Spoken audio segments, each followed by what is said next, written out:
सरला हात चालव पटापट. हो झालं. उशीर झाला तर गेलं सगळं.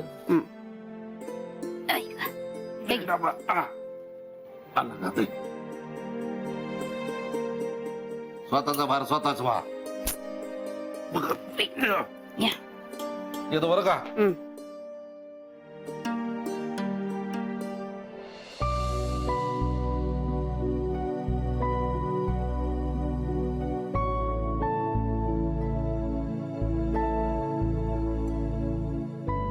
काय ग काय लागलं हाताला? ते काम करत होते ना तेव्हा बांगडी फुटली. नाही याच्या आधी कधी असं झालं नाही ते.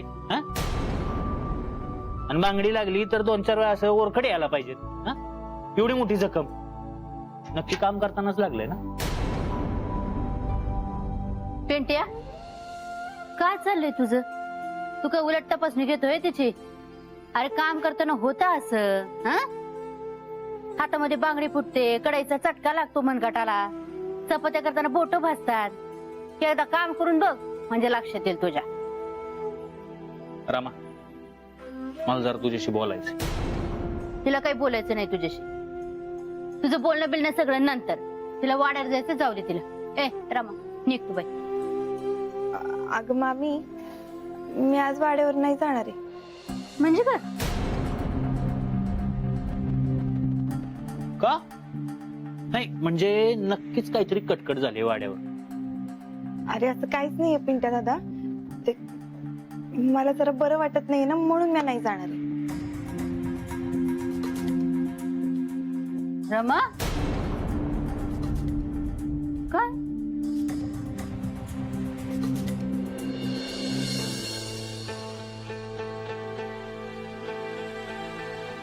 एक लक्षात ठेव प्रतापराव, दिवेकरां सोबत नातं जोडणं फक्त आमच्या प्रतिष्ठेचा प्रश्न नाहीये. तुमच्या भविष्याबाबत सुद्धा आम्ही खूप काही विचार करून ठेवलाय आणि त्या दृष्टीने टाकलेलं हे सगळ्यात पहिलं पाऊल आहे.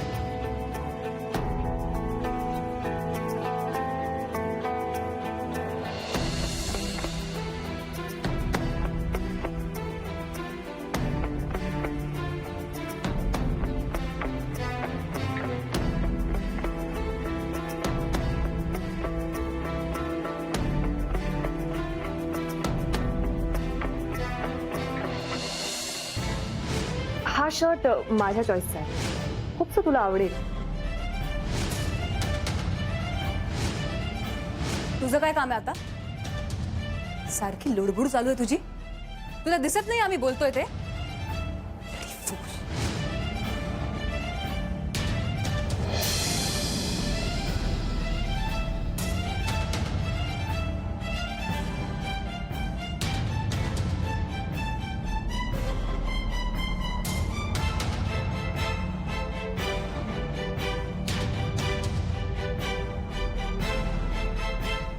प्रताप, इतक्या प्रेमाने दिलेली गोष्ट अशी फेकायची असते का? काय झालंय प्रताप? शर्ट आवडला नाहीये की ज्या व्यक्तीने दिलाय ती व्यक्ती आवडली नाहीये? तुला पसंत नसेल. नाही म्हणजे मी शर्टाबद्दल बोलते. मला पसंत आहे. आई, आजवर मी माझ्या आवडीनिवडीचा फारसा विचार केलाच नाही. तुम्हाला जे आवडले तेच मी करत आलोय. पण हा माझ्या आयुष्यातील सगळ्यात महत्वाचा निर्णय आहे. रावसाहेबांना एकदाही नाही वाटलं की या बाबतीत माझं मत काय ते विचारावं? नाहीये स्वभाव त्यांचा, माहितीये ना तुला. ते त्यांची मतं आपल्यावर लादतात आणि आपली इच्छा नसतानाही आपल्याला ती मान्य करावी लागतात. हा, आता त्यांनी काही नुकसान होत असेल तर मी समजू शकते. प्रताप, आतापर्यंत त्यांनी जे काही निर्णय घेतले ते आपल्या घराच्या चांगल्यासाठी आणि भल्यासाठीच घेतलेत ना? ते मी नाकारतच नाही आई. पण हा फक्त या घराचा प्रश्न नाहीये, माझ्या संपूर्ण आयुष्याचा प्रश्न आहे. मी आयुष्य कोणासोबत काढावं हे त्यांनी. प्रताप, तुला काय वाटतं तुझ्या भविष्याची, तुझ्या चांगल्याची त्यांना काहीच चिंता नाहीये का? आहेच, मी नाही म्हणतच नाही, पण ह्यावेळी काय प्रताप, त्यांचा निर्णय चुकतोय असं म्हणायचंय का तुला? प्रताप, अरे तू उत्तर का देत नाहीयेस? आतापर्यंत रावसाहेबांच्या कुठल्याही निर्णयावरती तू शंका घेतली नाहीस, मग आजच का? प्रताप, अरे का तुला इतका त्रास होतोय? का ही गोष्ट तू इतकी मनाला लावून घेतोयस? प्रताप, मला खरं सांग, तुझ्या मनात नक्की काय चाललंय?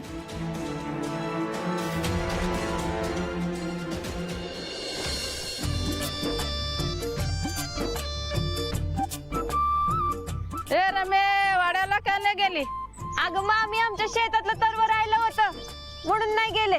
तुझं काय बाई, राजकुमार तुमचा भाऊ आहे, तू काय इथं काम करू शकते?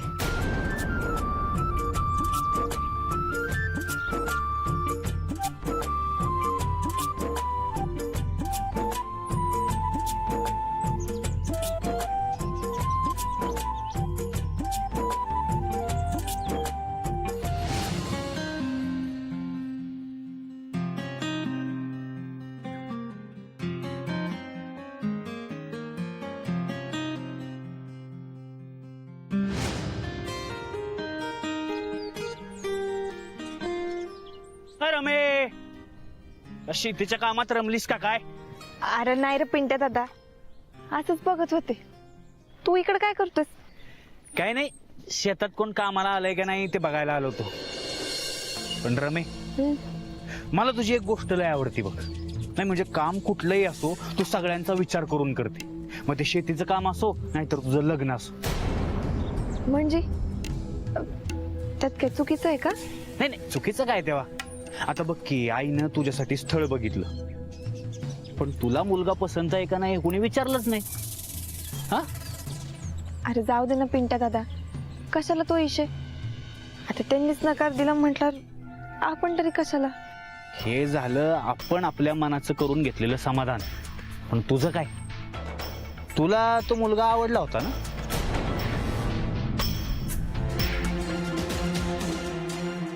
नाही, काहीच नाही. मला एक महत्वाचं काम आहे, मला उशीर होतो, मी येतो. प्रताप, अरे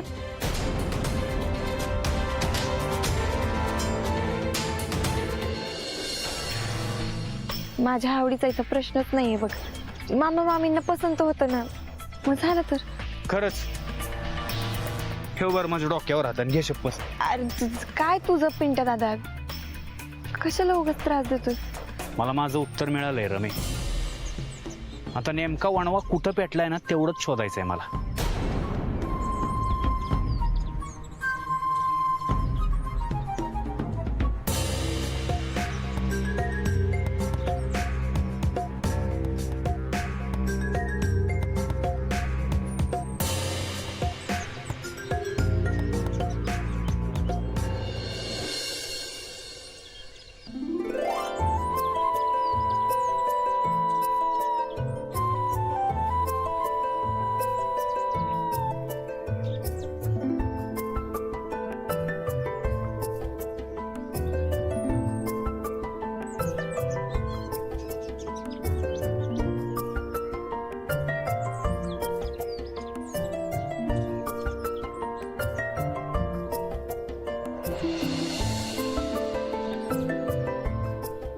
रमा, तुमचा हात मी सोडण्यासाठी धरलेला नाहीये.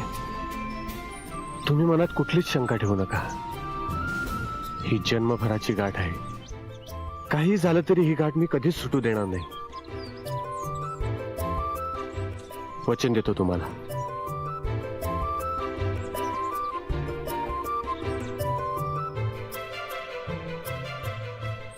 हो दादा, दादा माचीवर जमले समजे. तुम्ही येताय ना? आलोच. या लवकर.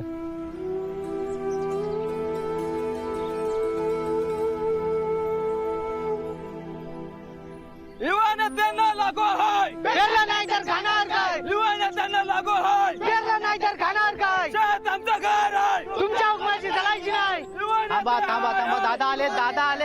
एक मिनिट एक मिनिट एक मिनिट हो आधी शांत व्हा शांत व्हा शांत व्हा. कसला मोर्चा आहे हा आणि राजकुमारच्या विरोधात का घोषणा देताय तुम्ही? हो प्रताप दादा, अहो त्या युवा नेत्याला ना लय मात चढलाय. अहो त्याने शेतकऱ्यांना यांच्या शेतात जाण्यापासून अडवलंय. आता तुम्हीच सांगा हे लोक शेती कशी करणार? आजची पेरणी उद्यावर ढकलता येते वाय. एक गोष्ट लक्षात ठेवा, शेत तुमचं आहे त्यामुळे शेतात कधी जायचं हा अधिकार तुम्हाला. त्यामुळे जो आपला हक्क आहे जो आपला अधिकार आहे त्यासाठी अशा घोषणा द्यायची गरज काय? जो सगळं हे करतोय त्याला जाब विचारायला पाहिजे. ते तुम्हीच विचारा दादा. तामू बघ राजकुमार कुठे आहे ते. मी आलो हुडकून. युवा नेते हाय हाय. युवा नेता हाय हाय. युवा नेते हाय हाय. युवा नेता हाय हाय.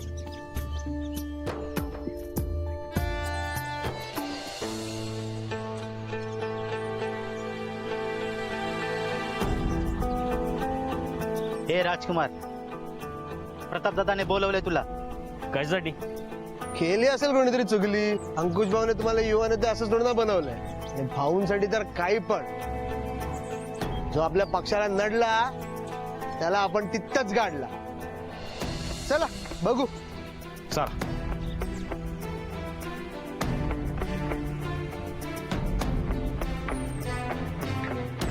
युवा नेते हाय हाय. युवा नेता हाय हाय. शेत आमचं घर आहे. तुमच्या हुकमाची चालायची नाही. हे बघा शांत व्हा शांत व्हा शांत व्हा शांत व्हा. मी समजावून सांगतो त्याला. नाही ऐकायचा तो. हुकुमशाही वाढले त्याची. समजावून नाही, चांगला दम भरला पाहिजे त्याला. हे बघ, बोलून जर प्रश्न सुटत असतील तर त्यासाठी भांडण करायची काय गरज आहे? आणि आपण हा प्रश्न शांततेने सोडवणार आहोत, कळलं? त्याला युवा नेता केल्यापासून फार दादागिरी वाढली त्याची. नाही ऐकायचा तो. चांगला नांगराला झुपला पाहिजे त्याला. अरे नांगराला झोपणार? तू नांगराला झोपणार मला? हा, तू नांगराला झोपणार? तुला तर आता सोडतच नाही. माझाला का तुला? तू जाऊनच दाखवतो आता. बघता का धरायला. काय करणार तू? एक मिनिट, तुम्ही का नादी लागताय त्याच्या?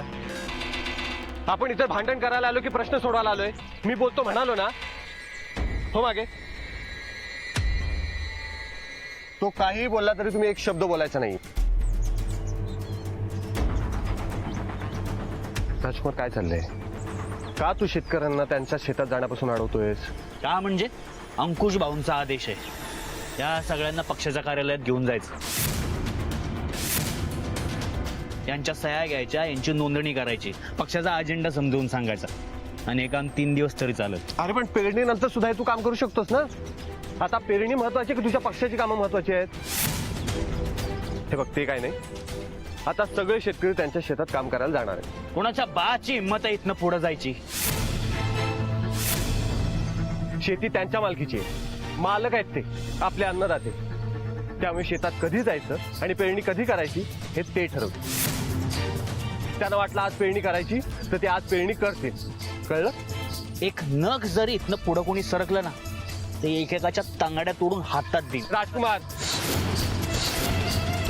हे बघ, मी खूप प्रेमाने बोलतोय तुझ्याशी. मी इथे असताना माझ्या शेतकरी बांधवांना जर कुणी अडवण्याचा प्रयत्न केला तर त्याला आधी माझ्याशी भेटायला लागेल. काय करणार तुम्ही? काय करणार? या लोकांसमोर मला मारणार आणि स्वतः हिरो होणार का? एक लक्षात ठेवायचं, तुम्ही जर असं करणार असाल ना तर माझ्या हातात पण काही बांगड्या नाही भरलेल्या. अच्छा, म्हणजे विषय तुला वाढवायचा आहे तर तसं समजा.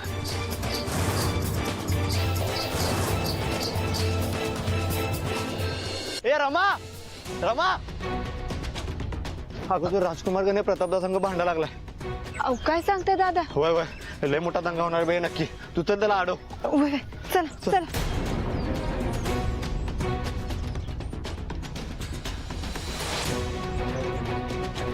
ठीक आहे. आपली कामं आणि शेती सोडून कोणीही कुठेही जाणार नाही. मी सांगतो तुम्हाला. चला रे, कामाला लागा. चला. चला रे. अंगाला हात नाही लावायचा. काय करणार आहे तुम्ही? हा, काय करणार आहे? हा मंत्रीपदाचा माज आहे ना तो ठेवायचा बाहेर.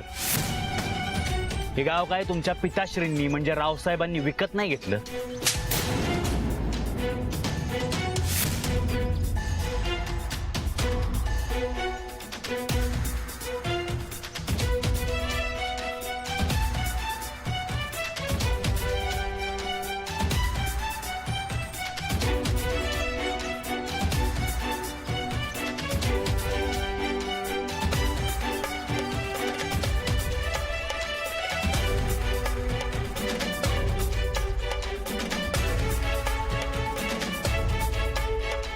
हा गाव कोणाच्या बापाचा नाहीये, हे गाव सगळ्यांचं आहे, कळलं?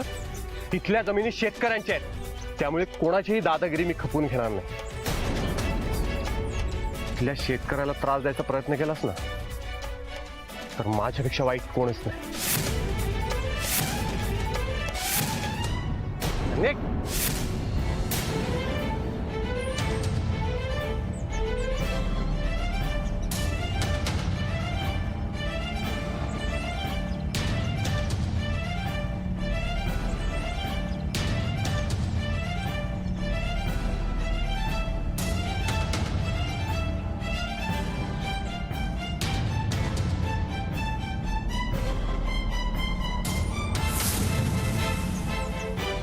लक्ष्मणराव, चला हट.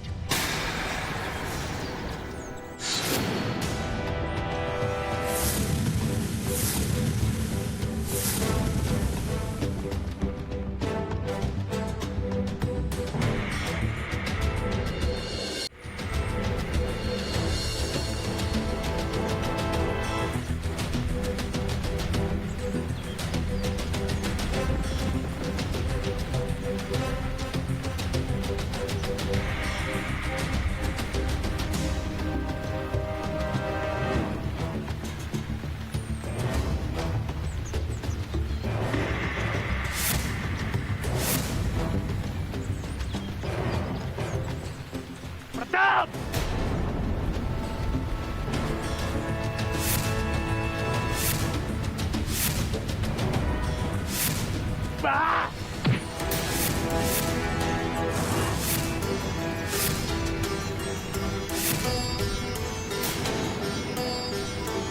रमा रमा रमा, हो अहो काही नाही झालं छोटे मालक, तुम्ही नका उगाच. हो, काही नाही, काय रक्त येते तुमच्या डोक्यातून. तुम्ही काय बोलू नका प्लीज. अगं रमा, पण तुला काय गरज होते मध्ये पडायची? अरे पिंट्या दादा का करतोयस तू हे समज, आणि जरा तरी राग आवर. अहो प्लीज तुम्ही बोलू नका, जरा थांबा. तुमच्या डोक्यातून रक्त येते. एक मिनिट. का तुम्ही मध्ये पडलात? डोळ्याला लागलं असतं म्हणजे? सदा पाणी. हा, पाणी घ्या. तुम्हाला काय झालं असतं म्हणजे काय केलं असतं? चला आपण डॉक्टरकडे जाऊया. चला उठा. या. अहो नको छोटे मालक, कशाला उगाच डॉक्टरांकडे. आता बरं वाटतंय मला. तुम्हाला कळत नाही तुम्हाला किती लागले ते रक्त येते. तुम्ही आधी चला डॉक्टरकडे. अहो ऐका छोटे मालक, तुम्ही माझं ऐका, आपल्याला मलमपट्टी करायला लागेल. एकतर पावसाळ्याचे दिवस आहेत, उगाच जखम चिघळेल. चला तुम्ही डॉक्टरकडे. हो थांबा, मी घेऊन जातो तिला. चल ग.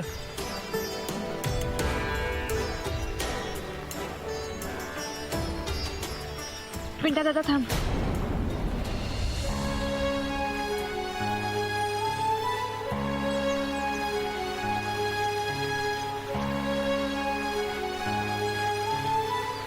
छोटे मालक,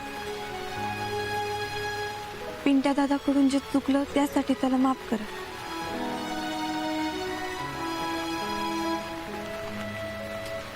त्याच्याकडनं मी माफी मागते.